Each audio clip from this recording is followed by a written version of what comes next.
নমস্কার বন্ধুরা, Swapna kitchen family ব্লগে তোমাদের সবাইকে স্বাগত জানাই। বন্ধুরা, তোমরা কেমন আছো? আশা করি তোমরা ভালো আছো। আমিও খুব ভালো আছি। সকাল থেকে ব্লগটা শুরু করলাম। সকালে বাসি কাজকর্ম সব কিছুই আমার করা হয়ে গেছে। চান টান করার, সকালে চা জলখাবার, ঠাকুরের সেবা সমস্ত কিছু কমপ্লিট করে এখন বসে পড়েছি সবজি কাটতে। তো আজকে ঝিঙে রান্না হবে, তো ঝিঙেগুলোকে এখন আমি কেটে নিচ্ছি।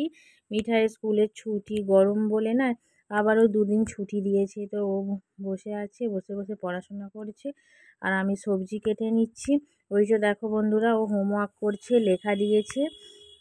তো আগে ধগুলো লিখে নিয়েছে, তারপর এখন দন্তন্যগুলো লিখতে বসেছি।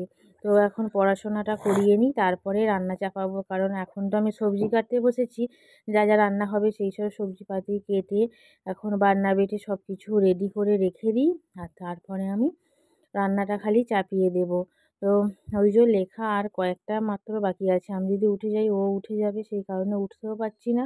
তো এবার আমি রান্না চাপাবো। তো বন্ধুরা, রান্না চাপিয়ে দিয়েছি, কাটে উনুনে ভাত বসিয়ে দিয়েছি। ওই যে ভাত প্রায় হয়েই এসেছে, আর অল্প একটু বাকি রয়েছে।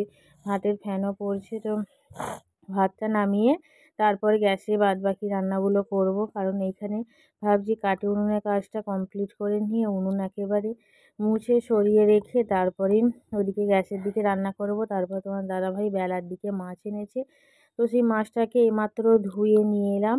ধুয়ে নিয়ে এসে আর লবণ হলুদ এখন মাখিয়ে রাখছি। এক্ষুনি তো আর রান্না করতে পারবো না, তরকারি পাতিগুলো রান্না করে নিই। তারপরে ভাতের ফ্যান ঝাড়তে দিয়েছি, হাঁড়িটা তুলবো। এইসবগুলো করতে করতে মাছটা ভালো করে ম্যারিনেট করা হয়ে যাবে। তো মাছের পিসগুলো বেশ বড় করেছে, তো অনেকটাই মাছ রয়েছে। আমরা তো মাত্র 4টে মানুষ, তো মাছটা দিয়ে বেশি হয়ে গেছে। তো যাই হোক, এদিকে আমি গ্যাসের মধ্যে কড়া বসিয়ে দিয়েছি, রান্না চাপিয়ে দিয়েছি, পটল ভাজা হচ্ছে। তো পটলগুলো ভাজি, আর ওদিকে বাটনা এখনও বাটা হয়নি, তো বাটনাটাও বেটে নেব। আদা রসুনটা বাটা থাকে, কিন্তু যেগুলো জিরে ধনে সরিষা এইসবগুলো তো বাটা থাকে না, এগুলো শিলের মধ্যে আমি বেটে নিই।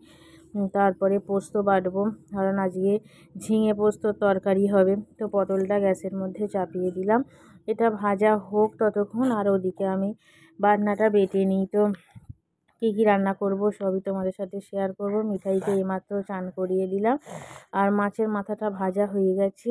আর মিঠাই এখন মাছের মাথা খেতে বসে গেছে। ওইটা খুব ভালোবাসে খেতে, বেছে দিতে হয় না, নিজেই ঠিক বেছে বেছে খেয়ে নেয়। চান টান করে এখন বসে বসে মাছ খাচ্ছে, আর রান্না আমার হয়ে গেছে। তো কী রান্না করেছি সেটাও তোমাদের সাথে সবই শেয়ার করব আমি।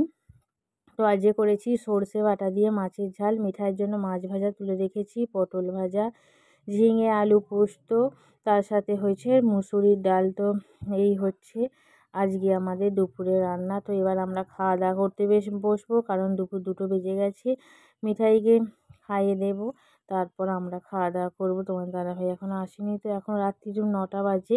তো সন্ধেবেলা সন্ধে দিলাম, মিঠাইকে খাওয়ানো, ঘুম থেকে তোলা, পড়া এসব কিছু করে তারপরে আটা মাখলাম, মেখে রুটি চাপিয়ে দিয়েছি। তো একটু ব্যস্তর মধ্যে সব কিছু শেয়ার করতে পারছি না, কারণ পড়াশোনা এইসবগুলো করছি না, আর আমার সেইভাবে ঠিক ভিডিওগুলো সব কিছু শেয়ার করা সম্ভব হয়ে উঠছে না।